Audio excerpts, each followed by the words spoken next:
Ecuador es un proceso revolucionario en marcha. Ustedes tienen una constitución extraordinaria. Ecuador tiene una constitución realmente notable.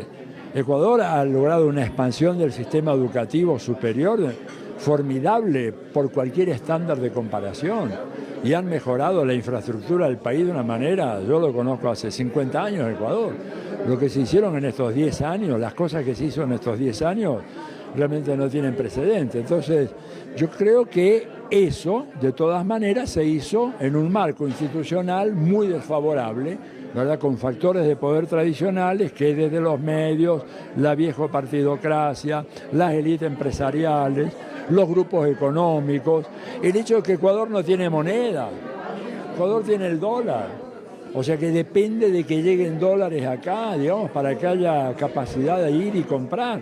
O sea, es un país maniatado, y un país maniatado hizo algo extraordinario a pesar de esas limitaciones. Entonces digo, hay que seguir avanzando. Nuestro segundo bloque, nuestros invitados Axel Kicillof, Martín Piaggio, gracias por estar acá. Arranco con un disparador que tiene que ver con nuestro año electoral en Argentina y estas elecciones que son ya, ahora, mañana, en Ecuador. ¿Cuál es el margen para la esperanza latinoamericana?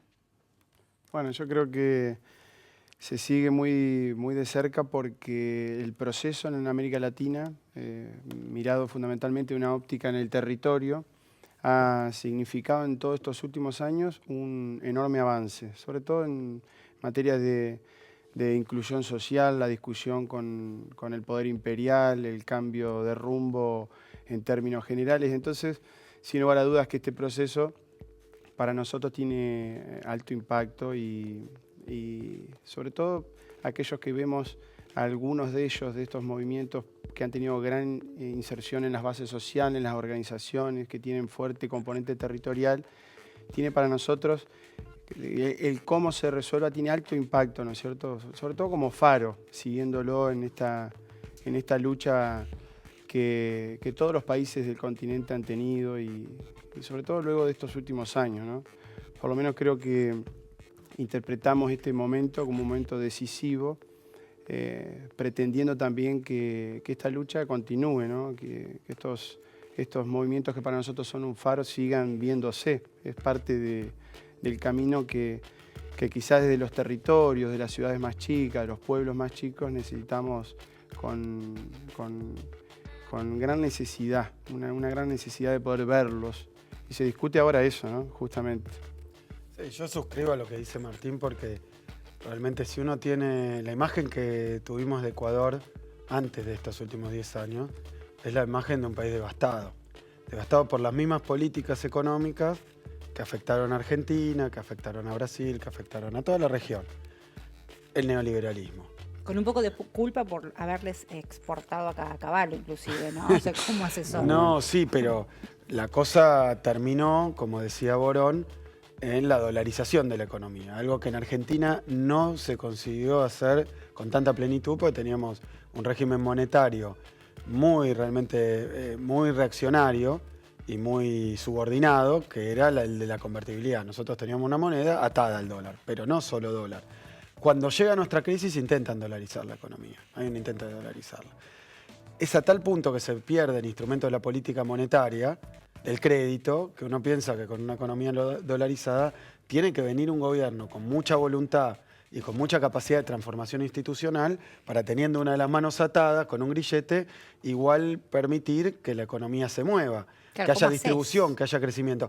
Y yo creo que ahí hubo un aprovechamiento realmente extraordinario del boom petrolero, de los precios altos del petróleo.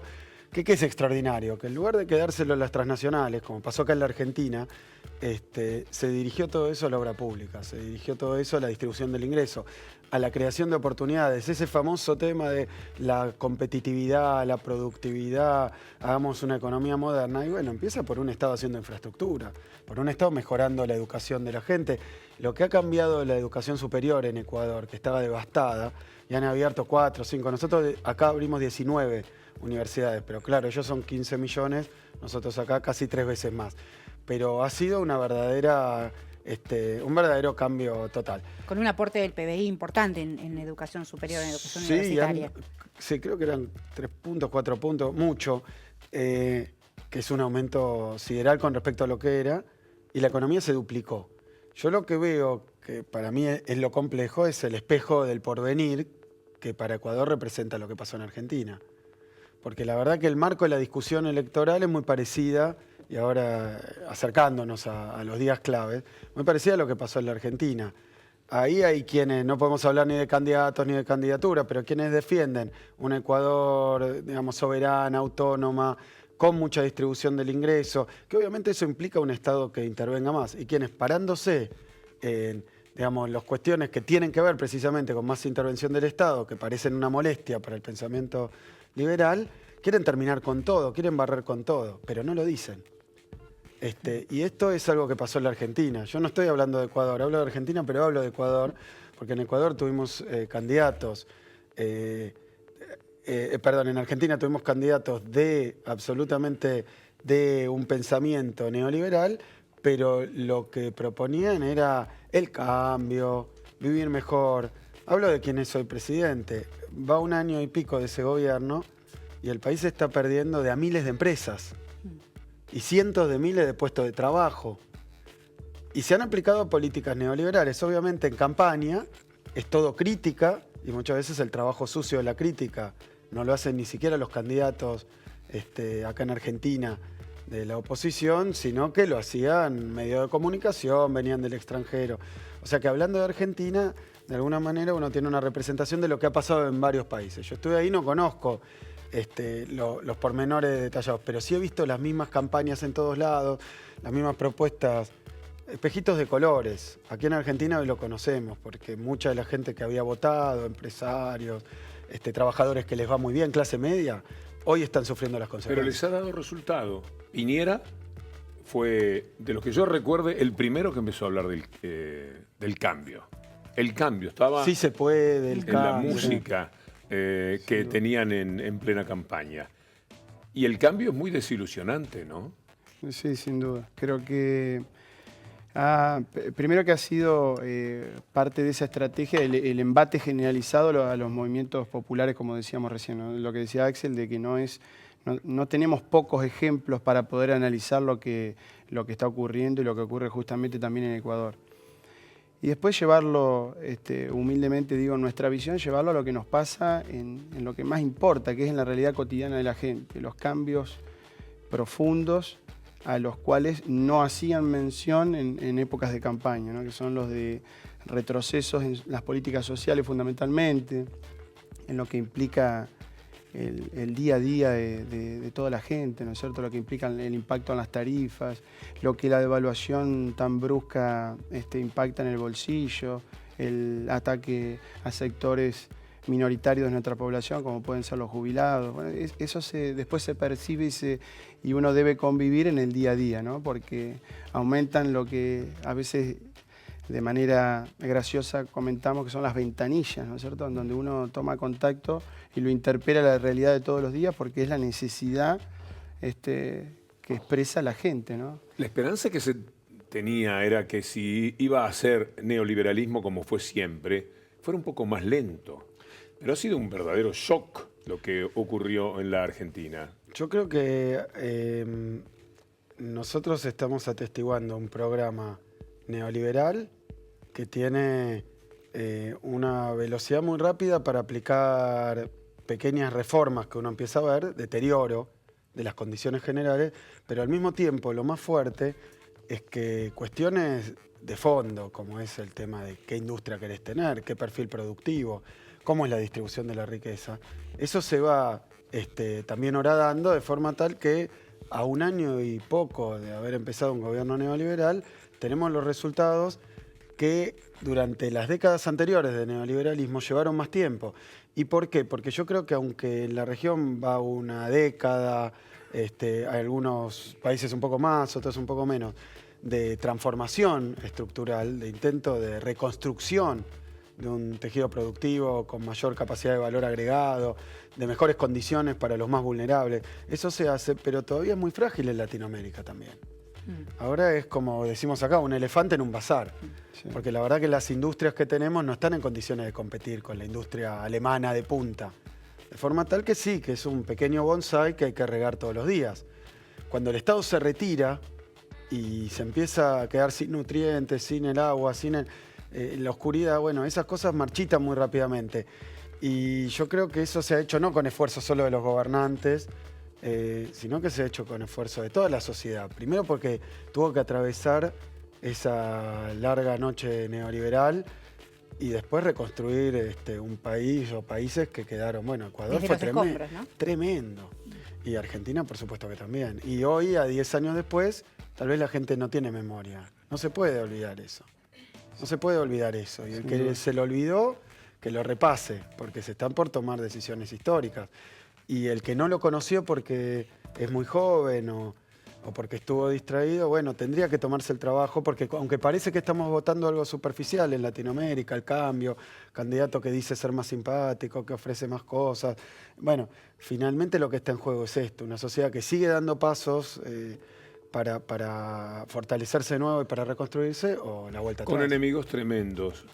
Brasil, que tuvo que ocuparse de que su gente, mucha gente, hablamos de millones de personas, tuviesen dientes, tuviesen la posibilidad de ingerir determinado tipo de alimentos que en otra época se les negaba.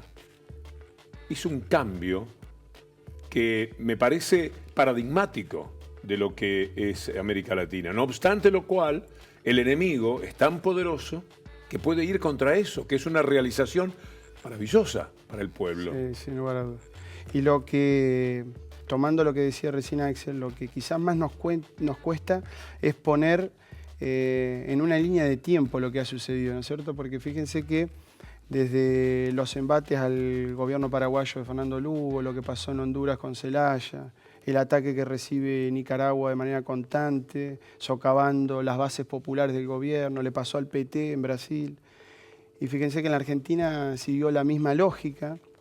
Es por eso lo imperioso de continuar la lucha, por no bajar las banderas, desde las cosas más sencillas que nos pasan, reitero, en la ciudad, en los pueblos, hasta llevarlo a momentos donde interpela, por ejemplo, también a Ecuador tomar las decisiones correctas, ¿no? Creo que hay que intentar ponerlo en el contexto de lo que ha ido pasando. Hay un dato muy interesante de Martín en su ciudad de Gualeguaychú, que tiene que ver con la ideología, con el pensamiento profundo, porque a veces en una intendencia lo que importa es la gestión, tener las calles bien, etc. Pero usted estatizó una playa. Y es muy interesante, porque esto se hace desde un concepto mucho más amplio. Claro, seguro. Creo que ahí, particularmente en nuestra ciudad, vivió una situación muy difícil, que es estar cursada por un río muy bello, que ha sido el origen de nuestro pueblo, y teníamos muy limitado el acceso de manera gratuita a poder disfrutar del mismo. Y hemos tomado una decisión en base a tomar simplemente la necesidad de los vecinos, del pueblo, y enfrentar también los intereses que hay atrás de eso, ¿no? A mucho menor escala de lo que habitualmente hablamos, pero con el espacio público, además, ¿no? Pensando en el espacio público. Y abrieron la playa a la gente. Seguro. Y brindarlo como parte de una visión de lo que significa el espacio público, que lo discute, que resignifica lo que nosotros consideramos ideológicamente el carácter de una concesión que ha tenido una enorme utilidad para reflotarlo en su momento, pero que es un bien que usufructo al privado para poder después dejarlo en manos del pueblo. La lucha es esa. Cuando escuchábamos en la presentación, lo que importa es saber quién manda, ¿es las corporaciones o es el pueblo? Ni siquiera estamos hablando políticamente de una persona, no estamos poniendo nombre y apellido. ¿Quién manda? ¿El pueblo a través de sus representantes o las corporaciones? Sí, digo más, otro caso tremendo que ha sacudido a la región, y es muy reciente, es la cuestión de los Panama Papers. ¿Por qué traigo la cuestión de los Panama Papers? Porque tiene que ver con esto de los bienes públicos, de aquello que es un atributo y un patrimonio del pueblo, y cuando es apropiado privadamente. Esto ha abierto algunos debates muy importantes en toda América Latina. Sin ir más lejos, acá en Argentina, en la lista de los Panama Papers figuraba Macri.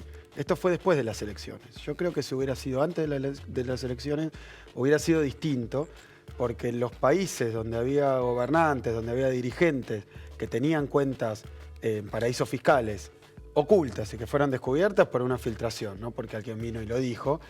Renunciaron. Renunció el primer ministro de Islandia, renunció el primer ministro de Ucrania, renunció el ministro de Industria de España y así sucesivamente. Pero tiene que ver con lo público y lo privado, porque aquel que se lleva sus recursos, los esconde, no paga los impuestos y no los reinvierte en el país, la verdad que plantea una cuestión ética.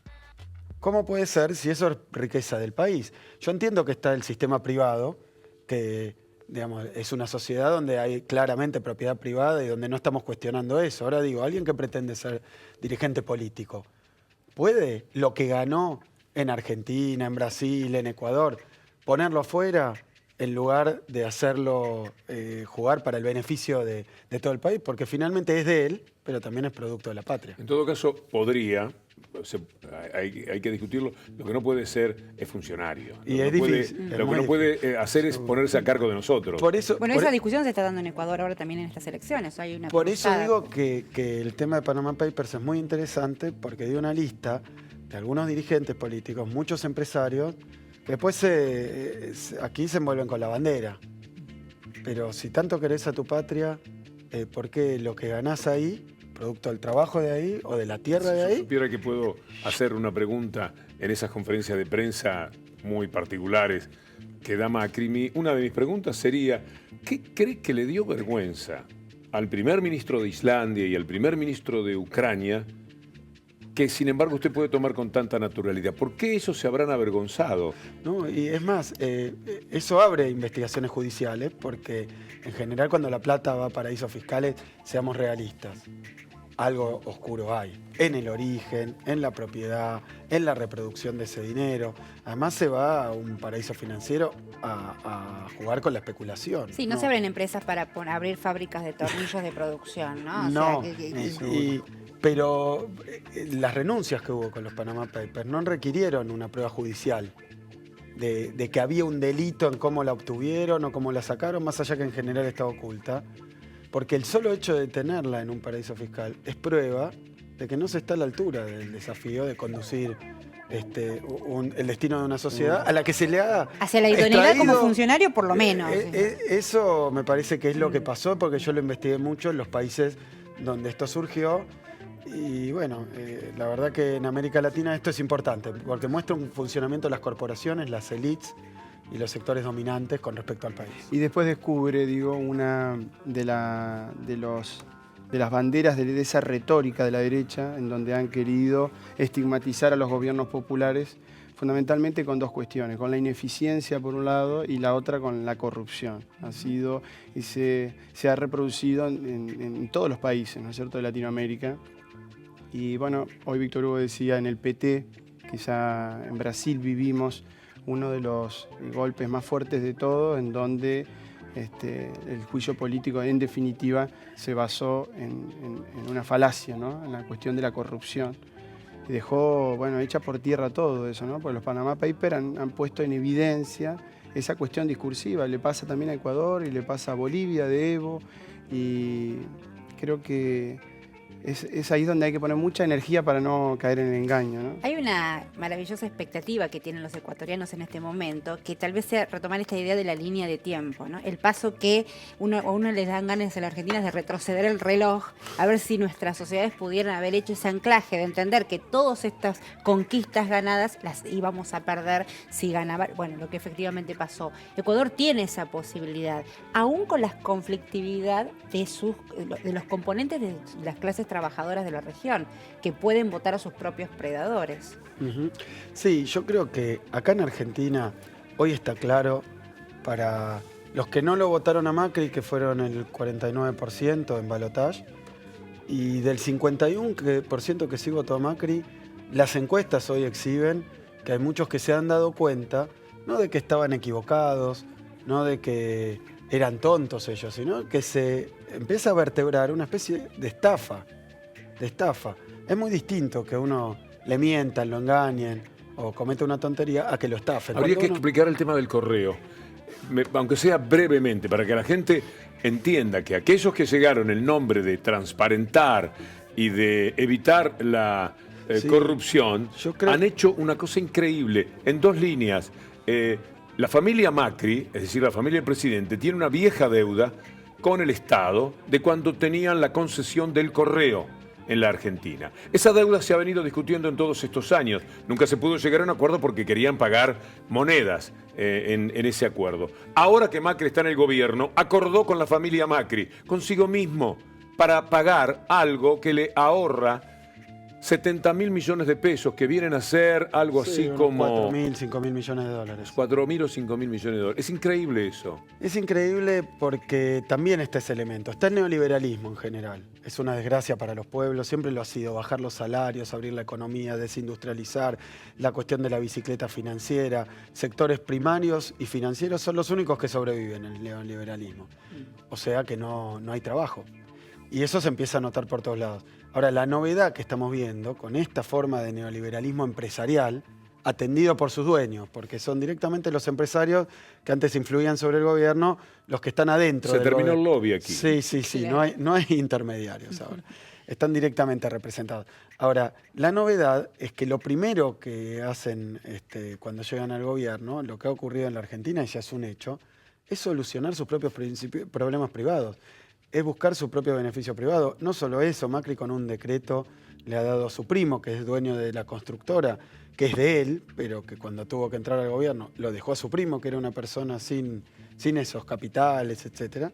Le da 45.000 millones de pesos directamente para que haga una obra que estaba parada porque no tenía financiamiento. Es decir, que ha solucionado sus problemas, los de su grupo, lo mismo con las tarifas.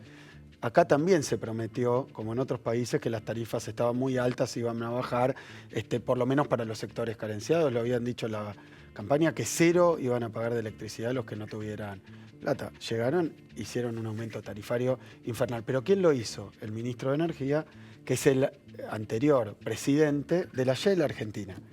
Y esto va a ocurrir y se va Pero esa es reproduciendo. la configuración de la estafa, de la que hablas, de la estafa Claro, electoral. la estafa electoral consiste precisamente en decir durante la campaña cualquier cosa.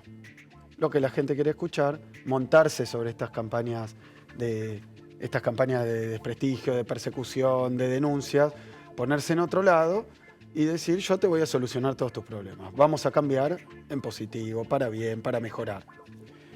Sí, creo, y con el paso de los meses,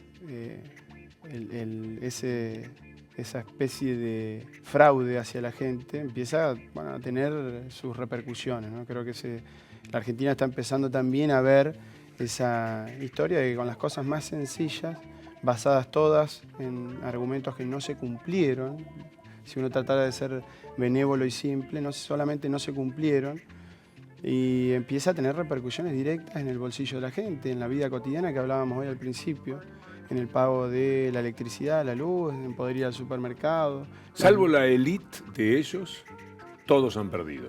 Los jubilados, los trabajadores, los estudiantes, los científicos, todo ha sido lesionado en un año. Y muy importante, los sectores medios. Porque estas son campañas que apuntan a esos sectores medios que tal vez no tienen una identificación tan clara de clase, de sector. Son quienes económicamente en estos años han logrado prosperar o estabilizarse, tienen ya una vida que cumple con todos los requisitos mínimos y un poco más, y ahora quieren más. Quieren una mejora sustancial y eso es lo que le prometen. Y tal vez los gobiernos que venían trabajando durante estos 10 años en sacar de la pobreza, mejorar las cosas básicas, no lo ven como respondiendo a esa necesidad. Entonces es allí donde apunta la campaña, le dice yo te voy a mejorar la vida. ¿Cuándo llegan al gobierno? Los liquidan. Con las tarifas, con el costo de los alimentos, los liquidan. En realidad no sé cómo esto va a permear en las conciencias, aunque ya se ve que hay un... Gualeguaychú tiene un parque industrial que es uno de los más fuertes de la provincia de Entre Ríos. Tenemos datos oficiales de diferentes sectores que han estudiado el caso Gualeguaychú, el movimiento industrial de este año, y todos tienen estadísticas de pérdidas económicas que superan el 40%, independientemente de la cuestión inflacionaria y demás. Son sectores medios que se ven seducidos. ¿Y cómo hablarle a esos sectores medios, muchos de los cuales fueron alimentados por las políticas progresistas y que dieron un salto cualitativo en sus vidas hacia vivienda, hacia un auto, hacia calidad de vida en su hogar, pero el ser humano siempre quiere más. Y en algún momento no se le puede dar de inmediato eso que desea. Y ahí a veces me parece que puede fallar la gratitud de la gente. Tomo el ejemplo de Brasil, por ejemplo, para salir un poco de la Argentina. En Brasil lo que Lula hizo por Brasil. Por su clase media, sí. Por su clase media. La clase media, pero yo creo que además, desde el punto de vista de los movimientos populares, los movimientos progresistas de la región, es deshonesto también, sería deshonesto en una campaña prometer cosas que son de muy difícil cumplimiento, porque estos son países de ingresos medio-bajo. Es decir, que tener tanta clase media es un gran esfuerzo tenerla y conservarla. Todo eso no se va a poder convertir más allá de las aspiraciones en una clase que tenga los privilegios de las clases altas. Ahí hay algo, y me parece que hay otro elemento que ha tenido que ver con la duración de estos procesos, que ha sido históricamente y llamativamente largo, procesos prolongados, de una década o más. Entonces se llegó a la conclusión de que lo que se tenía era el piso, y que ya estaba conquistado, ya estaba ganado y ya estaba asegurado, que no estaba en riesgo. En la Argentina fue muy claro. Nadie le parecía, y yo he tenido fui candidato también, vos también lo fuiste, que me decían, bueno, pero ¿por qué van a venir a hacer eso si las cosas andan más o menos bien? Y no era una crítica de conjunto, eran algunos puntos del gobierno que salía, y decían, bueno, pero ¿por qué me van a dejar a mí sin plata, sin ingresos? ¿Por qué me van a subir las tarifas si no hace falta? Llegó el gobierno de Macri, llegó el gobierno de Temer, decretó una crisis y empezó a hacer un ajuste feroz sobre esos sectores. Eso que pensaban que era seguro porque hace una década que no estaba en cuestión, resulta que no era seguro y dependía de políticas públicas y dependía de un Estado presente. Y a veces esa ideología de que el Estado perturba, es ineficiente, fue funcional. Ahora, hay un fenómeno social que lo expresa en todos estos países que han podido tener una movilidad social ascendente. Toma mucho protagonismo la necesidad de la construcción, de la toma de conciencia, para valorar lo que se pudo lograr, ¿no es cierto? Es una imperiosa necesidad también. Ha sido un placer, un aprendizaje, una muy buena comunicación para nuestra América Latina, la parte de América Latina que nos ve, haberlos recibido. Muchas gracias. No, gracias a ustedes. Muchas gracias a ambos. Conciencia política, y tal vez recuerdo una frase de Alfredo Zayat: las clases medias, un mensaje para ellas, que son las clases también más susceptibles de ser engañadas. Nos vamos a nuestro último bloque con más América Latina. Obviamente estamos atentos a lo que pasa en Ecuador, no puede haber otro retroceso en América Latina y queremos que se defienda ese proceso. Todos los procesos han tenido errores, todos nuestros países, todos podemos cometer errores, pero lo conquistado, lo avanzado, no podemos permitir que simplemente se desmantele, porque eso no solamente es una derrota, y lo he dicho, para las fuerzas políticas, sino que para los pueblos que han podido recuperar dignidad.